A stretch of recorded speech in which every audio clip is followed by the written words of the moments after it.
예수님의 이름으로 기도합니다. 아멘. 오늘 주시는 말씀 욥기 22장 12절에서 20절까지입니다. 하나님은 높은 하늘에 계시지 아니하냐? 보라, 우두머리 별이 얼마나 높은가? 그러나 내 말은 하나님이 무엇을 아시며 흑암 중에서 어찌 심판하실 수 있으랴? 빽빽한 구름이 그를 가린즉 그가 보지 못하시고 둥근 하늘을 거니실 뿐이라 하는구나. 내가 악인이 밟던 옛적 길을 지키려느냐? 그들은 때가 이르기 전에 끊겨버렸고 그들의 터는 강물로 말미암아 함몰되었느니라.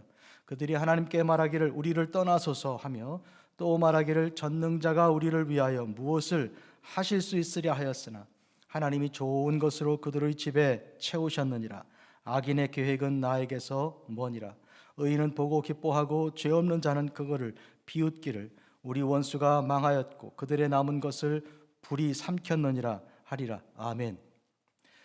엘리바스의 말 22장을 오늘은 이제 세 번째 말씀을 나눕니다.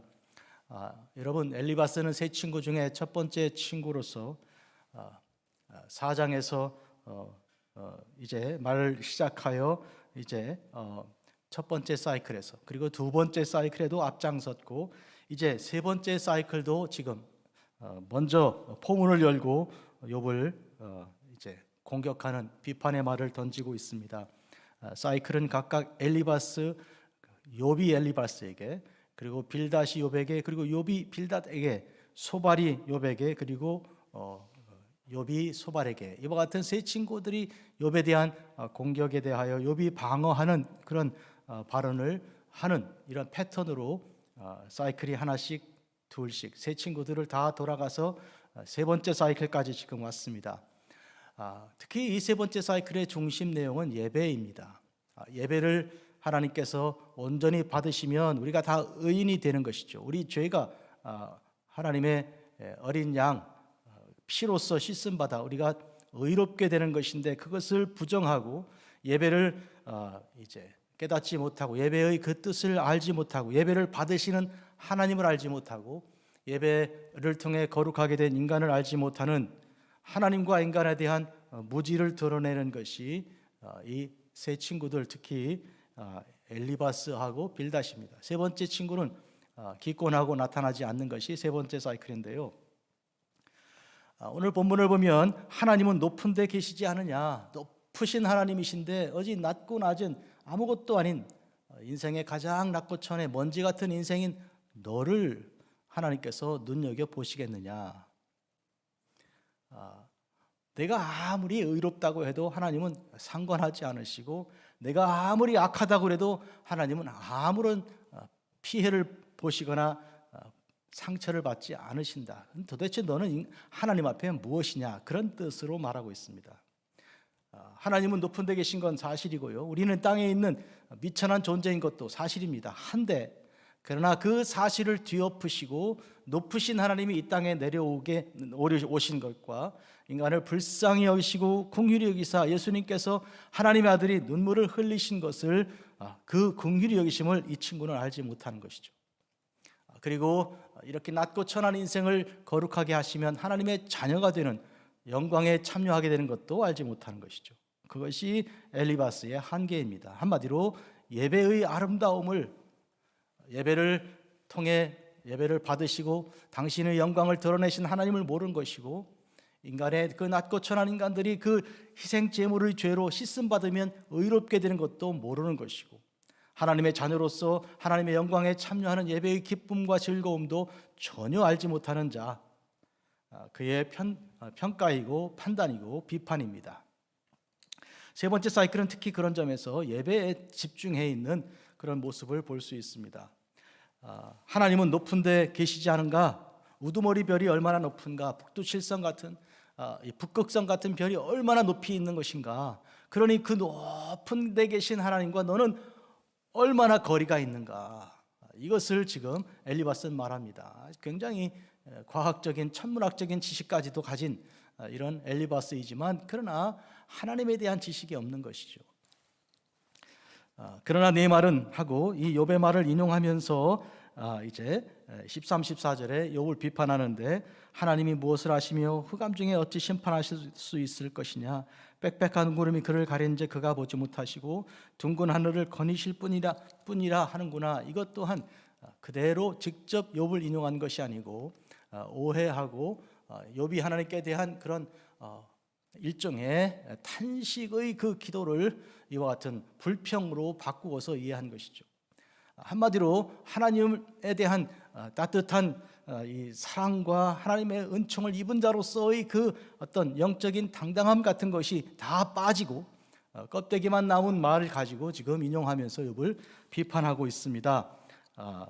한마디로 어린아이가 부모에게 이렇게 뭘 달라고 이제 애를 쓰고 때를 쓰는 그런 모습들에서 그 눈빛과 그리고 그의 태도와 그의 사랑의 모습을 다 빼버리고 이제 껍데기만 가지고 인용하면서 지금 욥을 비판하는 것이죠. 그들은 내가 악인이 밟던 옛적 길을 지키려느냐 합니다. 한마디로 욥은 너 악인이다 그런 말이에요. 그 악이 아직 사함받지 못하고 아직 하나님께로부터 용서받지 못한 그대로 있는 것으로 인정하는 것입니다. 그러나 욥은 그의 의를 지키겠다고 합니다. 무슨 의입니까? 나를 의롭게 하신 하나님께서 나를 의롭게 하시기 위해서 당신의 아들을 이 땅에 보내 이제 나를 대속하신 대속자의 그 은혜를 통해서 내가 의롭게 된 것을 분명히 지키겠다고 그는 주장하는 것입니다. 그래서 10절 23장 다음 장 미리 잠깐 당겨서 보면 엘리바스에 대한 대답이 10절 그러나 내가 가는 길을 그가 아시나니 그가 나를 단련하신 후에는 내가 순금같이 되어 나오리라. 내가 순도가 100%인 전혀 티가 없는 깨끗한 순금인 것을 드러낼 것이다. 그런 뜻입니다. 단련이란 말은 어떤 연단이라기보다는 불로 재련하는 것이라기보다는 examine, 확인하고 테스트하는 것을 의미합니다. 하나님이 나를 확인해 주시기만 하면 증명해 주시기만 하면 내가 순금이라는 것을 분명히 세상에 드러내 보일 것이다 하는 그런 영적인 확신이죠. 그런데 엘리바스는 욥을 악인으로 평가하고 악인이 밟던 옛적 길을 지키려느냐 옛날에 있었던 악인들이 망한 그 모습과 이 욥을 일치시키면서 말합니다. 그러다가 너도 망하고 만다. 그들은 때가 이르기 전에 끊겨버렸고 그들의 터는 강물로 말미암아 함몰되었다. 그들이 죽어 망하게 된 것과 욥을 지금 일치시켜 말합니다. 그들이 하나님께 말하기를 우리를 떠나소서 이렇게 말했던 것과 또 전능자가 우리를 위해 무엇을 하실 수 있으랴 불신의 그 말들 했던 것과 욥을 일치시켜 말합니다. 하나님이 좋은 곳으로 그들의 집에 채우셨느니라 악인의 계획은 나에게서 머니라. 그러나 그들이 그런 악한 일을 하고 불신을 가졌으나 하나님께서 좋은 곳으로 허락해 주시고 축복해 주셨고 또 악인의 계획은 나에게서 멀다. 나는 악인이 아니고 선한 자의 그런 모습이라고 주장합니다. 의인은 보고 기뻐하고 죄 없는 자는 그를 비웃기를 우리 원수가 망하고 그들이 남은 것을 불이 삼켰느니라. 누가 의인인가요? 나 같은 자가 의인이라는 것이죠. 그래서 악한 자를 보고 손뼉치고 그들이 망한 것을 기뻐하는 것이죠. 지금 이제 욥이 망하고 욥이 그와 같이 비참하게 된 것에 대해서 악인으로서 망한 것이요 의인으로서 보고 기뻐한다는 그런 말을 하고 있습니다. 왜? 어째서 욥을 이와 같이 함부로 평가하는 것입니까? 아침에 저는 여러분과 하나의 말씀을 더 나누고 싶은 것이 있는데 전도서 제9장입니다. 13절에서 18절까지 말씀 읽어드립니다. 내가 또 해 아래서 지혜를 보고 내가 크게 여긴 것이 이러하니 곧 작고 인구가 많지 아니한 어떤 성읍에 큰 왕이 와서 그것을 에워싸고 큰 흉복을 치고 쌓고 치고자 할 때 큰 왕이 군대를 가지고 작은 성읍을 둘러싸고 치려고 계획할 때 15절 그 성읍 가운데 가난한 지혜자가 있어서 그의 지혜로 그 성읍을 건진 것 그것이라. 가난한 지혜자가 왕의 그 어마어마한 군대를 물리친 거예요. 자세한 얘기는 여기 들어있지 않지만 우리는 여러 가지 경우를 예를 들어서 중국에 있는 그런 여러 족속들이 한반도를 공격한 일이 많이 있었고 한국에 한반도에 있었던 여러 나라들 중에 안시성이라든지 또 강감찬 혹은 뭡니까? 그런 아주 지혜로운 그런 왕들, 그런 장군들이 소수의 그런 힘을 가지고 물리친 경우라든지 행주산성 권율 장군 같은 경우라든지 이런 경우에 지혜로운 것을 우리가 볼 수 있습니다. 그러나 그 가난한 자를 기억한 사람이 없었도다. 역사가 지나고 나니까요, 그 가난한 사람의 그 놀라운 지혜는 인정받지 못하는 것이죠. 회사에서도 부하 직원 한 사람이 아주 굉장히 탁월한 그런 지혜를 발휘해서 그걸로 회사가 막 살아날 수 있는 그런 아이디어가 나오면 그 직원은 흔적도 없이 사라지고 부장이나 임원 한 사람이 아주 점수를 높게 받고 그걸로 그렇게 되는 수가 있습니다. 어째서 그런가? 오늘 전도서에는 그가 가난하기 때문이다, 이거예요. 욥기를 다시 돌아 읽습니다. 욥은 그가 동방에서 제일 큰 자라 평가할 때 그의 재산이 초점이 맞춰져 있었습니다. 양과 소와 낙타와 종들이 어마어마하게 많았던 것을 보여줍니다. 그가 이 고난을 통해 잃어버린 것은 재산입니다. 재물을 잃어버린 것이죠. 한마디로 부자였던 그가 가난하게 된 것입니다. 친구들이 와서 이전에 존경하던 욥이 땅에 추락하여 가난한 자가 된 것을 보고 그를 함부로 여기기 시작하고 그가 마치 지혜까지도 잃어버린 자인 것처럼 평가하는 것입니다. 성경에 어디도 욥이 잃어버린 것 중에 지혜가 들어있다는 평가가 없습니다. 욥이 잃어버린 것은 첫째로 재산이었고 1장에서 2장에서 건강이었습니다. 그러나 그에게 지혜는 그대로 있었습니다. 바로 이런데도 불구하고 그의 가난하게 된 것 때문에 이렇게 무시를 당하여 그래서 지금 욥의 지혜가 전혀 빛나지 않게 되는 것을 알 수 있습니다. 이 세상에 살아가는 동안에도 가만히 보면 사람들의 평가하는 것을 보면 돈 많이 가진 그 부자에게 지혜를 배우려는 경향이 굉장히 강합니다. 이것은 경제가 인간관계와 모든 것을 결정하고 지배하는 그런 굉장히 세속적인 그런 풍조가 있다는 것을 알 수 있습니다. 식당에서도 친구들끼리 오랜만에 만나서 동창들이 모였다 그러면 누가 주로 말을 하고 누가 그의 말을 경청을 합니까? 돈 많은 사람이 주로 말을 하고 그날 밥을 내는 사람이 주로 이 대화를 주도하죠. 제가 좀 틀렸나요? 그런데 왜 사람들은 그 중에 공부도 많이 하고 지혜로운 사람이 있어서 좀 들을 만한 그런 지혜 있는 사람의 말보다는 돈 있는 사람의 말을 듣게 되는가 하면 그 말을 뒤집으면 아무리 지혜로운 사람이라도 그가 가난하게 될 경우에 그의 지혜는 무시를 당하고 멸시를 당하는 것이다. 이것은 전도서에서 기록이 되어 있는 것이고 오늘 욥기에서도 우리가 읽게 되는 것입니다. 이 친구들이 그가 상실한 것이 재산뿐이라는 것을 그들은 알지 못하는 것입니다. 또한 재산은 하나님께서 주실 수 있고 또 얼마든지 거둬가실 수 있으며 거두신 것을 다시 허락하실 수 있다는 것을 그들은 알지 못하는 것입니다. 욥기는 기본적으로 많은 재산을 받은 욥에 대해서 시작하고 그 욥이 그 많은 재산을 상실한 것으로 이야기를 전개하다가 그 많은 재산을 갑절이나 다시 받은 것으로 끝납니다. 한마디로 재산이 인했다가 아웃했다가 인한 거예요. 들어올 수도 있고 나갈 수도 있는 거예요. 그러나 욥기가 주목하는 것은 그것이 아니고 지혜입니다. 지혜는 하늘 하나님 주시는 것으로서 이것은 일정한 것입니다. 그것은 변하지 않는 것이고 그것은 이제 한번 얻으면 결코 팔거나 해서 밖으로 내보내지 말아야 할 지혜와 명철에 해당되는 것입니다. 그런데 주목하지 않는 이 친구들, 특히 엘리바스의 모습을 보면서 오늘 우리 이 세태를 우리가 생각하게 되는 것입니다. 사랑하는 성도 여러분, 그러나 이 세태를 따라갈 것인가 우리가 하나님의 말씀을 따를 것인가?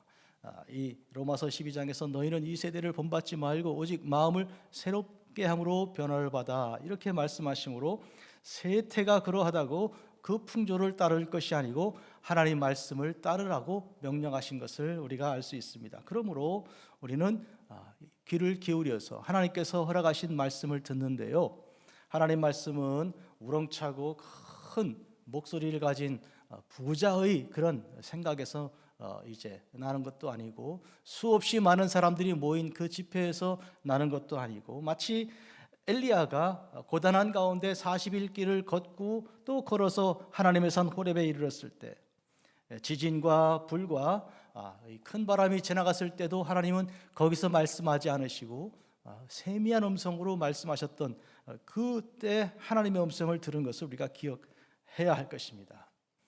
가난한 자는 무시당하고 정상적인 평가를 받지 못합니다.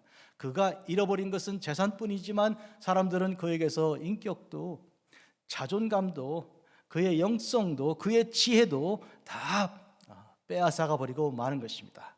그러나 하나님은 전혀 다르신 분입니다. 친구들은 그렇게 하였으나, 사탄은 그렇게 생각하였으나, 그에게서 재산을 빼앗아가면 그에게서 모든 것을, 예배도 빼앗을 수 있다고 생각한 것이죠. 그러나 하나님의 평가는 그렇지 않았습니다. 내가 테스트를 해도 내 종 욥은 일정할 것이다. 그는 처음과 나중이 같은 사람이다. 이런 온전하고 완전한 사람으로 평가하셨고, 과연 그 평가가 옳았습니다, 여러분. 재산은 들어오고 나가고 하는 것입니다. 그러나 지혜는 변치 않습니다. 우리가 재산에 따라서 그의 등급을 매긴다면 항상 우리는 올라갔다 내려왔다, 업앤다운을 심하게 겪어야 할 것입니다. 그런데 우리가 하나님께서 오늘 욥에게 허락하신 이 지혜는 그것이 아니고, 그것에도 불구하고 들어오고 나가도 관계없이 일정한, 언제나 그 자리에서 예배하는 그런 예배인간 이 욥에 대한 이 모습을 통하여 하나님께서 주신 평가가 정확하였다는 것, 사탄이 틀렸고 하나님이 옳았다는 것, 그것을 입증하는 책이 욥기입니다.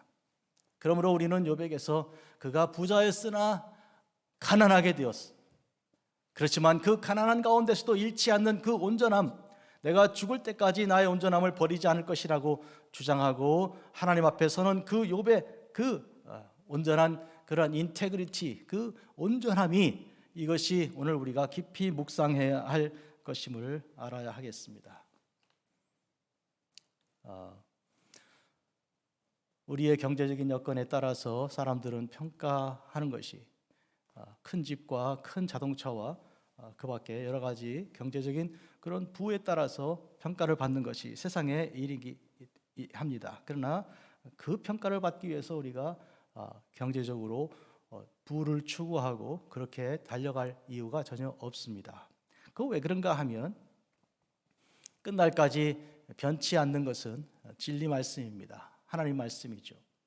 세상도 지나가고요, 그리고 영광도 지나가고 영화도 다 지나가고 평가도 지나가는 것인데, 영원히 마지막까지 그 자리를 지키고 남아있는 것은 하나님 말씀, 진리 말씀이기 때문인 것입니다.